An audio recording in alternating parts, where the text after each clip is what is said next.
Mon exposé touche la filière viande et sur la qualification par les appellations d'origine, filière et terroir au centre de la préoccupation locale en Tunisie. Nous avons pris deux exemples, le cas de la viande de bovin de race tarentaise et de la viande ovine de Tibar.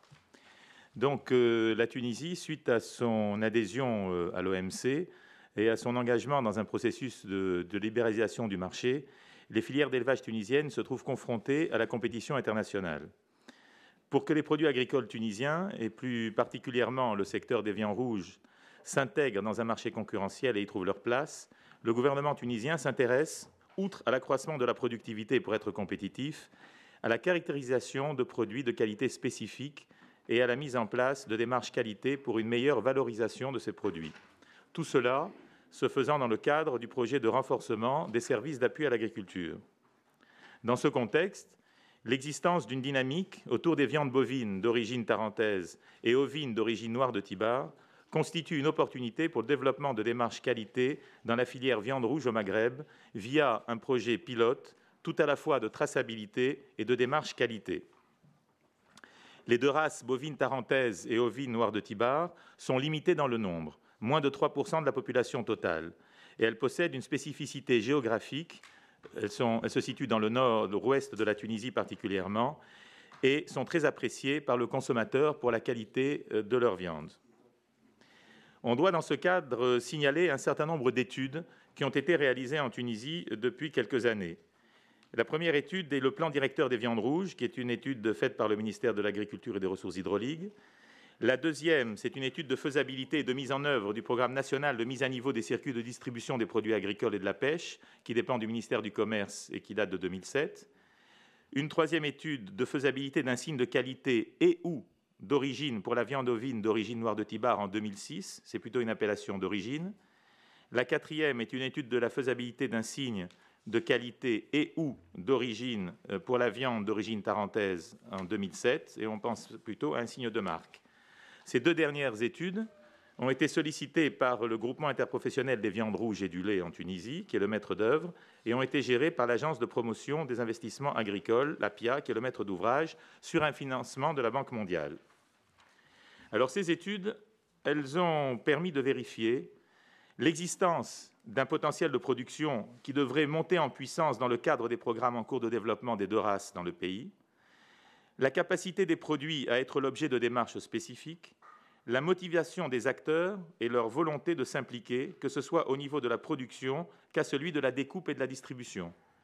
Je vais développer ces points dans un petit moment. Le cinquième point est la possibilité de constituer pour chaque race un groupement interprofessionnel qui dépose la marque, met en œuvre la démarche et en assure la gestion. Le groupement des éleveurs tarentais s'implique davantage dans ce type de démarche que le groupement des éleveurs de la Noire de Tibar. Ces études insistent sur le soutien fort des pouvoirs publics et ou des bailleurs de fonds pendant la période de mise en place par l'allocation de ressources humaines et financières. La principale recommandation de ces études, c'est la création d'un groupement interprofessionnel. Quand je dis groupement interprofessionnel, c'est un groupement qualité qui s'appuie sur une démarche collective avec une approche partenariale et participative. Ce groupement mobilise depuis le début des partenaires professionnels, économiques et institutionnels. Cela correspond à une organisation des acteurs de la société civile, des organismes institutionnels venant en appui, et ce sont bien les opérateurs professionnels et économiques qui sont les leaders et les porteurs du projet. Le groupement qualité aura pour mission de veiller au respect de la qualité du produit, d'assurer la coordination entre les opérateurs et de garantir la ristourne, donc la plus-value, à l'éleveur. En effet, la valorisation du produit tarentais est un objectif fort du groupement des éleveurs de la race tarentaise et la segmentation du rayon viande rouge avec la démarcation de produits de qualité s'inscrit dans la stratégie du distributeur engagé dans la démarche avec les supermarchés et les hypermarchés. De plus, et c'est là qu'il y a un apport des organismes institutionnels, doivent avoir un rôle fort dans la mise en place de cette démarche qualité, requérant une traçabilité de la production à la distribution, en particulier dans l'organisation de l'offre et dans l'encadrement technique des éleveurs. Alors, qui sont les opérateurs de cette filière qu'on essaye de mettre en place? Pour le moment, l'équipe de travail est aujourd'hui informelle autour du groupement qualité. Elle se constitue du groupement des éleveurs représentant les producteurs, ici le GERT, c'est-à-dire le groupement des éleveurs de la race tarentaise, et très probablement le groupement des éleveurs de la Noire de Tibar qui suivrait la même démarche, un abatteur, une société qui est là la société Monoprix pour le rôle de transformateur et distributeur pour la race tarentaise, et l'hypermarché Carrefour pour la race Noire de Tibar. Le groupement interprofessionnel des viandes rouges et du lait, Givrelais, est un organisme d'appui essentiel et très impliqué qui regroupe toute l'interprofession. L'Office de l'élevage et des pâturages, qui est un organisme dépendant du ministère de l'Agriculture, et l'Office de développement sylvopastoral du Nord-Ouest, qui s'occupe du développement dans le Nord-Ouest, qui sont les régions d'implantation de ces deux races, et qui sont donc des organismes très importants pour le volet d'organisation de l'offre. Et en dernier lieu, il y a l'Agence de promotion des investissements agricoles, APIA, qui est un organisme aussi d'appui essentiel. Il y a un certain nombre de problèmes liés à la mise en place de cette démarche. Le premier, ce sont des problèmes techniques au niveau de la traçabilité. Il y a encore beaucoup de travail à faire pour assurer l'identification des animaux, assurer l'acheminement du passeport d'identification des animaux, définir les lots. Le deuxième, au niveau des conditions de transport et de déchargement, on voit que ça pose des problèmes pour toute la traçabilité, pour la garantie du consommateur final, que ce soit sur le bien-être des animaux, mettre les animaux, enfin tout ce qui est diminution du stress, mettre les animaux au repos avant l'abattage, etc. Mais ça demande une mise à niveau de toute cette filière. Le troisième, au niveau de l'hygiène, il y a des problèmes encore par rapport à la mise à niveau des abattoirs. Et ça, c'est un problème, c'est un secteur qui nous empêche réellement de pouvoir parler encore de ces signes de qualité. Le changement de certaines pratiques des ouvriers. Bon, le respect de la chaîne du froid et du ressuyage, ça pose un problème aujourd'hui pour la maturation des carcasses qui est souvent compromise. L'absence de dégustateurs qualifiés pour la viande.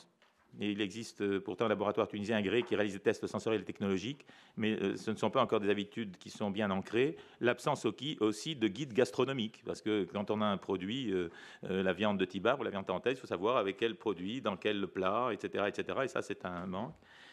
Les problèmes sont aussi d'ordre juridique. La qualification géographique des produits agricoles est ancienne en Tunisie. Elle date du 30 juillet 1942, mais elle ne concernait que les produits vinicoles.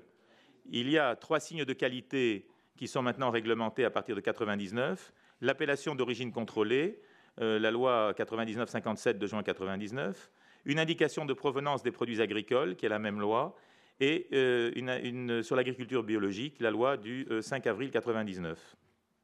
Une démarche pour trouver un cadre juridique pour le groupement qualité est à l'heure actuelle en cours de réflexion parce qu'on n'a pas encore trouvé le statut qu'on va pouvoir donner à ce groupement qualité qui est indépendant du groupement de développement de la race. Il y a bien entendu un problème financier. La mise en place de la démarche est coûteuse et ne peut pas s'autofinancer. Un accompagnement des pouvoirs publics est absolument nécessaire et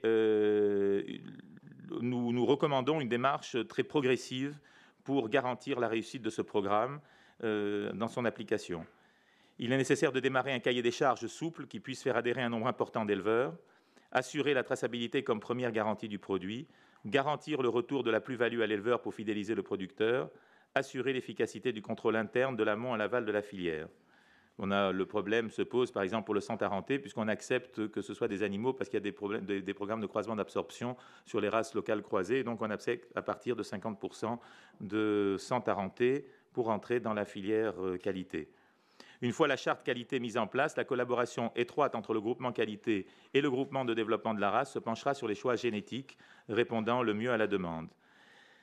Une organisation géographique s'imposera également. Alors, il y a un problème, un petit problème de mentalité, parce qu'en fait, les agriculteurs tunisiens n'ont pas l'habitude de travailler ensemble, et ça, c'est souvent un frein à l'élaboration de ce genre de programme. Donc, en conclusion, je veux dire que cette démarche a pour but, bien sûr, l'amélioration des revenus des populations rurales par la valorisation de leurs produits, et par conséquent, elle permet de garantir une activité économique dans des régions qui ont encore besoin de développement et des emplois, contribuer aux différents programmes de développement de races fortement implantés en Tunisie. Elle permet aussi l'indication sur l'origine et la qualité des produits de consommation, et elle permet de participer au développement territorial et particulièrement dans le nord-ouest du pays. Et nous devons bien sûr garantir la pérennité de toute cette démarche qui est en train de se mettre en place. Voilà, je voulais remercier aussi la section internationale de l'Institut de l'élevage qui m'a permis de m'inspirer en partie d'une étude récente et non encore publiée qui a été faite par ces services. Donc je me suis inspiré pour un certain nombre de points. Et voilà, je vous remercie de votre attention.